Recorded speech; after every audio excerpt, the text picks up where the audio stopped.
on nous a menti. Lorsqu'on nous a parlé de l'Afrique, on nous a menti. Et lorsque nous parlons de l'Afrique, nous, Africains et Afrodescendants, nous nous mentons à nous-mêmes. Bonsoir à tous. Good evening, everyone.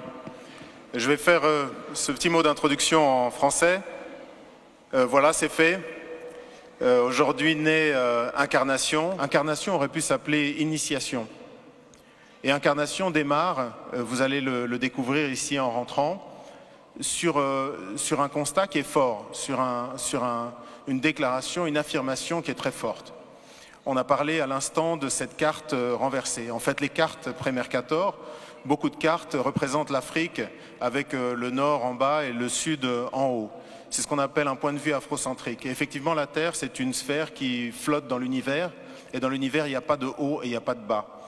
Et moi, je considère effectivement que ce n'est pas anodin le fait qu'on ait choisi que l'Europe soit en haut et l'Afrique soit en bas. Deuxièmement, Mercator, ce géographe de la Renaissance, a décidé, pour essayer de développer et aider les lignes maritimes, donc en faire des lignes droites, décidé de projeter ce qui est un globe en 2 dimensions sur une carte. C'est les cartes qu'on utilise toujours aujourd'hui.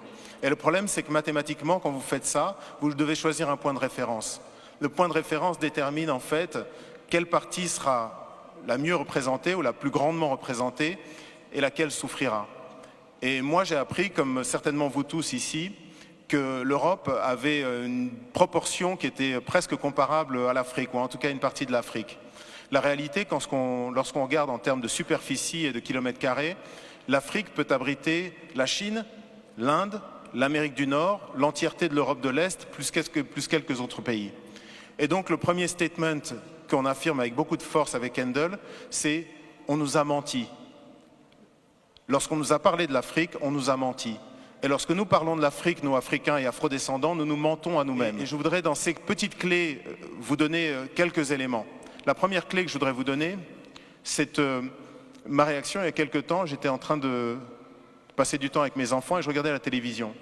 Et il y a une jeune artiste angolaise qui est brillante, qui est magnifique, une chanteuse magnifique, Perola, qui est quelqu'un qui a tellement de force, de caractère et de conscience, une immense artiste vraiment. Et elle montrait l'Angola, qui a été un pays qui a été détruit par la guerre, et elle est allée à Soyo, à l'embouchure du fleuve Congo.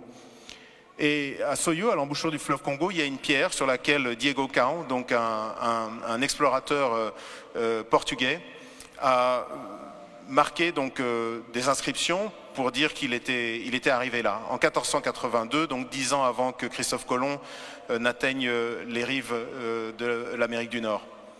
Et cette jeune chanteuse a dit en portugais, je vous le traduis en français, elle a dit voilà, 1482, Diego Cao arrive ici et c'est maintenant que commence notre histoire. Et j'ai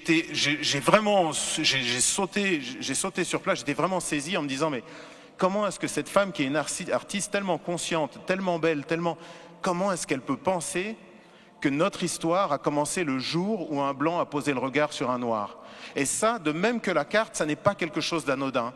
À un moment là où l'Afrique est obligée de se projeter dans le 21e siècle, à un moment là elle est toujours un réservoir de croissance pour le monde entier et d'enrichissement à part pour l'Afrique elle-même, je pense qu'il faut effectivement que nous, les Africains et les Afrodescendants, mais également, c'est un fait qui s'établit pour le monde entier, que nous arrivions à réfléchir sur à quel point nous sommes orphelins de l'Afrique. Vous savez, ce concept de mémoire fantôme, lorsqu'on vous ampute une jambe par exemple, vous avez une démangeaison où l'orteil vous gratte, mais il vous gratte terriblement et vous êtes absolument persuadé que c'est votre orteil, même si vous savez que vous n'avez plus d'orteil. Et bien c'est un peu ça le sentiment que beaucoup d'Africains finalement ressentent par rapport à l'Afrique, c'est cette espèce de douleur de mémoire fantôme. Et aujourd'hui, cette exposition essaye d'adresser cette question-là. Réapprenons, nous, les Africains, mais aussi tous les gens qui ont un intérêt par rapport à ce continent, à nous regarder. Désapprenons ce que l'œuvre coloniale nous a imposé, qui est un regard décalé vis-à-vis de nous-mêmes et de notre histoire, un regard exotisant, et apprenons à nous recélébrer.